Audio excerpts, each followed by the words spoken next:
My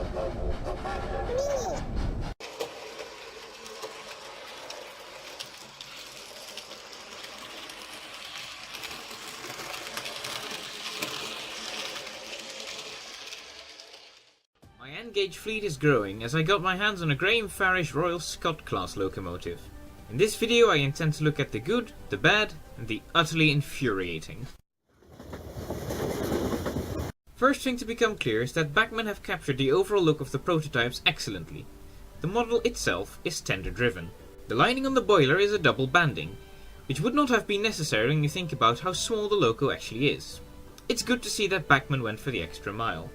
The variant I have, 46122 Royal Ulster Rifleman, heavily weathered, has the double chimney fitted to the class when rebuilt and LMS style smoke deflectors, a personal favourite aspect of their design.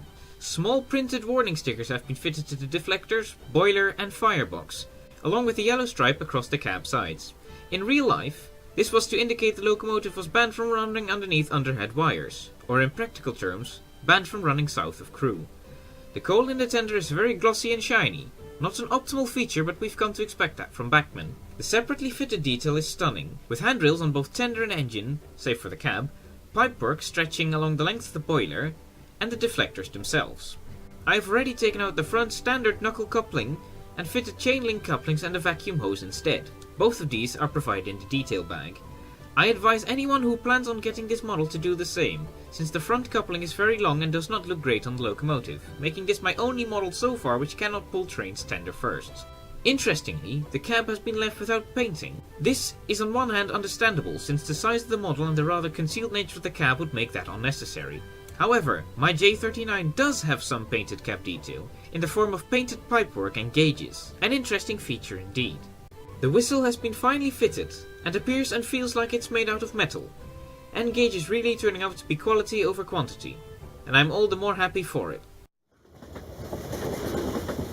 Running in was done in both backwards and forwards for 20 minutes in each direction, with the recommended oiling of the mechanism done beforehand. I was very nervous when I saw the locomotive moving, but the wheels on the engine itself not turning. Luckily this was resolved by just tapping the wheels with oil and running in. The engine is very quiet when moving forwards, but tender first seemed to make a subtle whirring noise. On the subject of running, I'd like to showcase a following feature. As can be seen here, the coupling on the tender is nicely articulated, which is a godsend on layouts with tighter curves like mine. This is where I'd like to show the tender coupling of my IVA 2MT, which can only go up or down. Because of this, the model struggles to pull trains over tighter curves.